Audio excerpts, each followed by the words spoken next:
What's up, folks, and welcome back to Dyce Reacts, where we are staying in Australia tonight. Oh yeah, we are going to be checking out 9 things Australians secretly judge you for. Australian culture, man. Burma side checks one out. We ain't going to waste no more time. We're just going to get right into it, folks. We're going to get right into it. Oh yeah.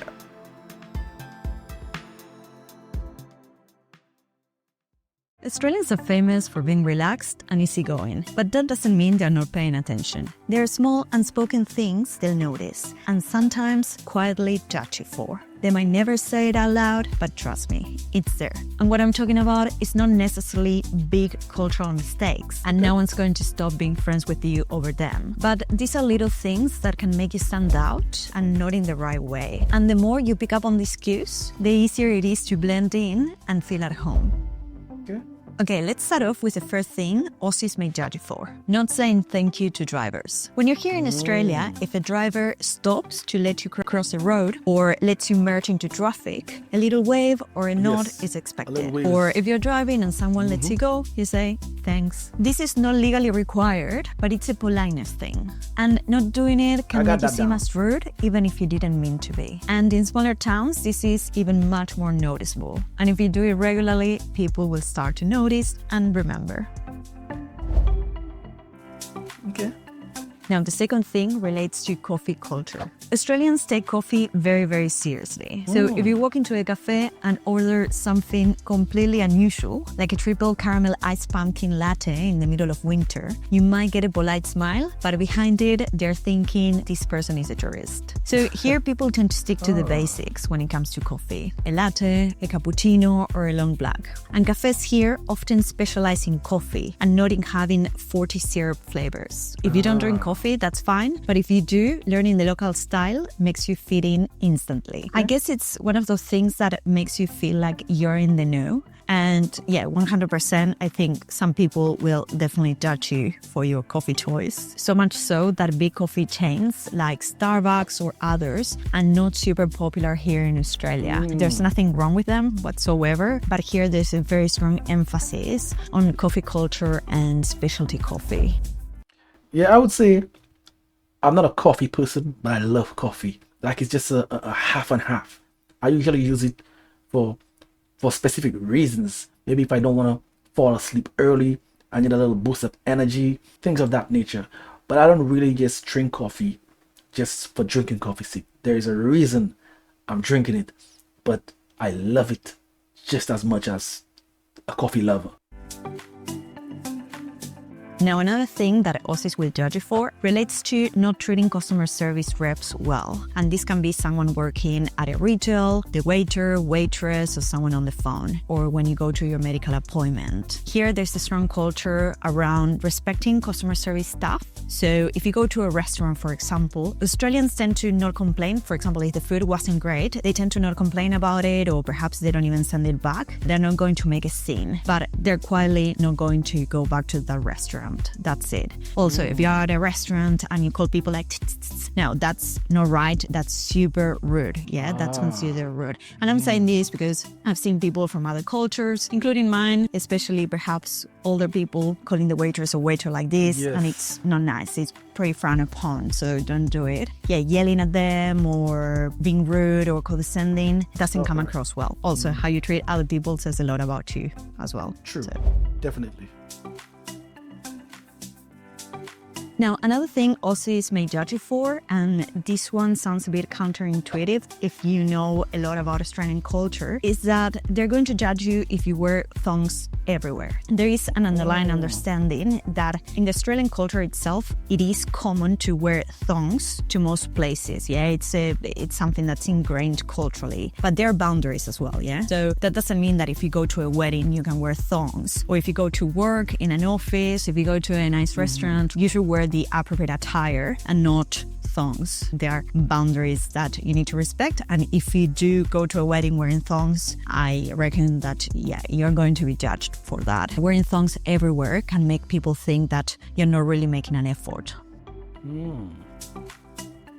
Ladies, Now, another take thing notes. that Aussies may judge you for, and this one I learned it very recently because I moved to a new house. This is an old unit, and now I'm learning about the rubbish collection system. So let me explain. Australians have a system for putting rubbish bins out for collection, usually once a week for general waste and every 2 weeks for recycling. If you put your bins out too early, like 2 days before, this can be seen as lazy, and leaving them out for days afterwards, that's also going to get you noticed. And I'm realizing that now. Every time that we put our bins out, there's always a few people that leave their bins out there for, I don't know, more than 3-4 days. It's insane. They just don't collect it. And you naturally think about these people. What's wrong with them? Are they lazy? Aren't they home? Of course, they might have a good reason, but it's interesting how your perception changes around that. So yeah, and of course, each bin has the unit number, so you can see who left it behind, right? So I think there's a bit of judgment around that, and I'm guilty of that as well. And another interesting thing is that in many suburbs, neighbors actually help each other with bins. And if they see yours still out, they might roll it back in for you. But if you do it often, meaning if you leave it out for a long time, again, this may become like a silent conversation about that neighbor who never brings their bin in. So yeah, that's another thing, being etiquette. That's something that really caught my attention, especially now that I live in a unit and now I understand what the deal is.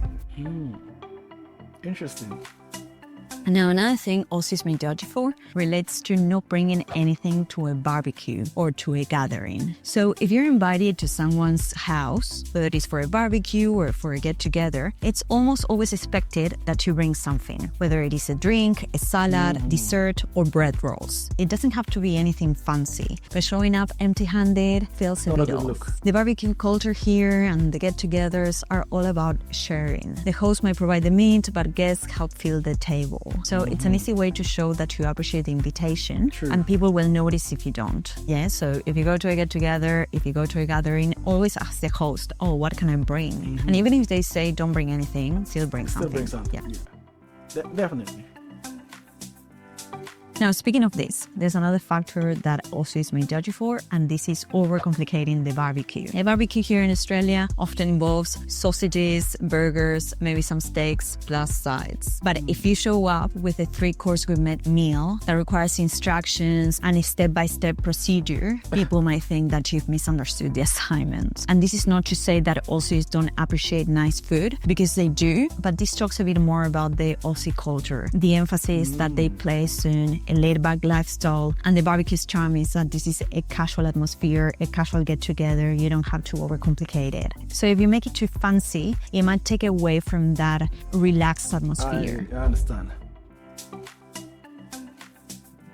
Another thing Aussies will judge you for, and this is a pretty big one, cutting the line. This is an unspoken rule, but of course it's good manners. I like to think globally, but there's a lot of emphasis on that, cutting the line. If you cut the line, if you don't wait for your turn, you're going to get a lot of stares. Perhaps no one will tell you off, but it's considered extremely rude. Yeah, Definitely. same with pushing in public transport, etc. I talked about this in many other videos, but it's a good reminder again about public transport etiquette, or etiquette and basic social norms in public spaces. Another thing Aussies will judge you for, if you brag about how much money you have, about anything that conveys status. People here tend to be pretty simple, and if they are people who are actually in a very good financial position, no one is going to really brag about it. Yeah, you can talk about money, but not about how much you earn, unless you're with close friends and you're talking about your finances and you want financial advice, etc. We do discuss money a lot with my friends, but it's not about bragging or look at how much money I made, or wearing fancy clothes or a fancy car. Yeah, people again really value a casual lifestyle, so behaving in an arrogant or cocky way is very much frowned upon, and people here really value humility, that is being humble, and again not showing off. So again, these little things are not going to ruin your friendships, but they do shape first impressions. So picking up on them is part of the process of learning how life works here. And once you get them, that's going to make it so much easier for you to fit in. So what would you include in this list? Let me know in the comments below. These were some very good observations that she made, especially the one with in the restaurant. You know, people do that a lot, especially where I'm from, they do that a lot. And I don't know if they think it's not rude or not. I get it, maybe sometimes they don't want to yell over in the restaurant, so they put up the hand or something like that. But it could be, I mean, if you know the individual, or let's say you have had a maybe like conversation with that same person that have already given you your food, and you'll have some type of, you know, relationship. But if it's just like a complete stranger, you haven't even dealt with that person on any sort of social level, it's always going, it's most of the time it's going to be look like a negative thing, as if, you know, you just waving your hand and they're supposed to just come up and pop up like, you know, like your servant. In general, I wouldn't, it's not a good look at all. Now, what surprised me there with the bean aspect there, well, I'm looking at it and I'm saying, wow, are they being fined? Are they going to be fined for having the bean out so long? That's what that was in my mind initially. And I'm just remembering, it's not the States. In the States, something like that, they're going to be fined. Yeah, something like that. I won't be surprised if there was a fine in the States, especially maybe in certain communities, because it looks so untidy with all those beans being lined up in front of those homes. I would see that somewhere in the States that they're going to try to put a fine somewhere, you know, to try and collect some money. You know the States, how the States is. They try to find any little thing to try to make some money for the government. So that was the first thing in my mind. I thought you was going to see there are fines that come with people that leave their bins for extended periods of time. But apparently there isn't. I don't know if there is and she's just not aware of that. But I was thinking about the USC because you know how it is there. Yeah, but she made a lot of nice points, good observations. I'll keep that in mind for sure. Definitely, this is the first time I've come across her content. She has a lot of interesting content when I look on the page. So definitely I'm going to be checking out more from her. If you want to see that long Jordan Archer that I do, hit me over on Dyce Reacts, we have music reactions. This is where I'm going to be making my exit. So until next time, peace out.